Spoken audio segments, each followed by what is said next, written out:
Christian लोग, एक America में बहुत बड़ा सर्वे हुआ, उन्होंने कहा कि कितने गरीब लोग हैं। उन्होंने कहा कि इतने करोड़ लोग जो हैं वो गरीब हैं। उन्होंने कहा इनकी गरीबी मिटाने के लिए कितने कितने हजार करोड़ लगेगा। उन्होंने कहा दिस मच बिलियन डॉलर्स, इतने बिलियन डॉलर्स, यानी एक, मान लो बिलियन डॉलर मतलब कि 7,500 करोड़ रुपए, इंडियन रुपए। उन्होंने कहा कितने बिलियन लगेगा, कहते इतने बिलियन लगेगा इनकी गरीबी खत्म करने के लिए। उन्होंने कहा ठीक है, दे दो। जब पैसा इन्वेस्ट किया गया गरीबी दूर करने के लिए, कुछ समय बाद वो गरीब डबल हो चुके थे और गरीबी नहीं गई। कहा ये क्या हुआ, गरीबी क्यों नहीं गई? क्योंकि गरीबी पैसे से नहीं जाएगी। गरीबी एक सोच है, एक मेंटालिटी है। और जब हम अपने टाइट को बोएंगे, जब हम बड़ी बात करेंगे, जब हम प्रभु के साथ वफादार रहेंगे, तो वो आपके वंश को निकाल देगा इससे। ऐसे चर्च में लोग हैं, जब आए 17 साल पहले ऑटो चलाते थे, वो भाई आज भी ऑटो चलाता है, लेकिन बेटा कनाडा में पक्का हो चुका है, हाँ, बेटी अमेरिका में पक्की हो चुकी है। वो तरीका निकालेगा, वो कैसे करेगा उसको मालूम है। यही तो परमेश्वर है, यही तो एक्साइटमेंट है। अगर मालूम हो जाए आपको कैसे होगा, फिर तो एक्साइटमेंट ही खत्म हो गई लाइफ की। यही तो फेथ है, यही तो विश्वास है कि धर्मी जन बिना देखे चलेगा और विश्वास के साथ चलेगा। क्योंकि जैसे ही आप देखने का प्रयत्न करेंगे और विश्वास से हटके सेंसेस के साथ चलेंगे, आप पाप में घुस जाएंगे। क्योंकि आपको लगेगा आपकी लाइफ वैसी ही है, जो आप कर रहे हैं वही हो रहे हैं, परमेश्वर का इसमें क्या है। लेकिन वो करेगा, जब वो करेगा तो वो नजर भी आएगा और दूसरों को भी आएगा और तीसरों को भी आएगा और जहान को भी आएगा। आप मेरी बात समझ रहे कि नहीं? तो पहले तो मुझे ये डिसाइड करना है कि मेरी गरीबी सरकार की वजह से है या मेरी खुद की वजह से। अगर तो कोई मसीही बोलता है कि मैं गरीब हूं, तो उससे जरूर पूछो टाइथ पे करते हो? अगर तुम नहीं करते, तुमको कोई पैसा दे भी जाएगा, तुम तब भी गरीब हो। हमें अपने लोगों के लिए लड़ना भी है पॉलिटिकली। जो पॉलिटिकल लोग हैं वो अपना काम करें, लेकिन जो लोग हैं वो मुद्दे पे आए जो बाइबल का है। जब उसके अनुसार हम चलेंगे तो परमेश्वर इंतजाम करेगा, वो प्रकट होगा, वो सामने आएगा। जब औरत ने परमेश्वर के पांव पर उतर डोल दिया, तो चेले बोले कि सिर्फ गरीबों में दे दिया जा सकता था। यीशु मसीह ने कहा गरीब तुम्हारे साथ क्या है? इसका मतलब क्या कि गरीबी दूर आप नहीं कर पाएंगे, क्योंकि वो यीशु मसीह ने कहा वो सदा रहेंगे। लेकिन उस गरीब कैटेगरी में आप शामिल होना चाहते हैं या नहीं? अगर तो नहीं होना चाहते, फिर आज मुझे लाइफ में अपनी प्रायोरिटी सेट करनी पड़ेगी कि मुझे चाहे मैं 30 रुपए कमाऊं, मुझे 3 रुपए निकालने हैं। मैं थोड़े में रहूं, ज्यादा में रहूं, मुझे पवित्रताई में रहना है। मुझे बड़ा सोचना है, बड़ा निकालना है मुंह से।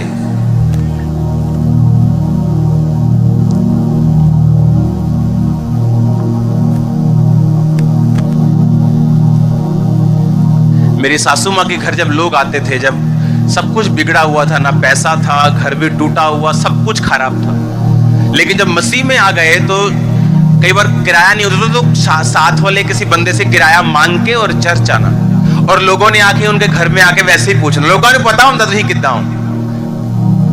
मान लो जे किसी ब्याह नहीं ना हो रहा, 40 साल, वो 35-38 साल का हो गया, और भाजी कितना, फिर उन्होंने पता ब्याह बारे पूछ रहा है। आप समझ रहे मेरी बात के नहीं? लोगों को मालूम होता आप कैसे हो, वैसे ही पूछते हैं वो, और जी कितना। और मेरी सासू माँ ने बोला बहुत वधिया, जाते सी मसीह च आए हैं, बहुत वधिया, और वैसा ही हो गया। और सोचो अगर हम ये बोले कि हाँ भैन जी किथे आप किराया मांग के जान रहे हैं चर्च, हाँ पता नहीं होना है कुछ के नहीं होना, अभी तक करजाई हुए पे हैं, तो क्या होता फिर? आपके वर्ड्स, आपके शब्द, आपके पास टैलेंट हो, पैसा हो, माहौल आपके लिए अच्छा हो, लेकिन अगर आपके शब्द बुरे हैं, वो बिजनेस कभी नहीं चल सकता। मैं ऐसे लोगों को जानता हूं जो दिल के अच्छे हैं, कर्म के अच्छे हैं, और बताओ, लेकिन उनकी जुबान तो फिर भी हो जाएगी, पर आपने टाइम वेस्ट कर दिया। टाइम वेस्ट नहीं करना। आमीन। वो आने वाला है लेने के लिए। तैयार हो आप? और दूसरों को तैयार करो, हाँ या ना? दूसरों को तैयार करोगे? क्योंकि ऊपर जाके आपको सब बातें याद होंगी। ये मेरे साथ बैठता था, आपको मालूम होगा। हालेलुया। आपको सब मालूम होगा आपने कितनी रूहें बचाई और कहां कहां आप मिस कर गए गोल को, आपको वहां मालूम होगा। वहां पछतावा ना करो। यहां कुछ दिक्कत सहनी पड़े, नो प्रॉब्लम, पर वहां का पछतावा उसका कोई एंड नहीं होगा, और वहां का जो प्राउड होगा उसका कोई भी एंड नहीं होगा। तो वहां वैसी लाइफ जियो, वहां पे आप पछतावा ना आपको करना पड़े। और धरती की जिंदगी, अगर वो आपको स्वर्गीय जिंदगी दे सकता है तो धरती पे भी स्वर्ग बनाएगा। उसने कोड़े ऐसे नहीं खाए, ऐसे नहीं गरीब घराने में जन्म लिया, ऐसे नहीं लोगों की चिंता की। लिखा यहोवा कुचले हुओं को छुड़ाता है। वो ये नहीं कहता तुम छोटी जाति के हो, तुम पास्टर नहीं बन सकते।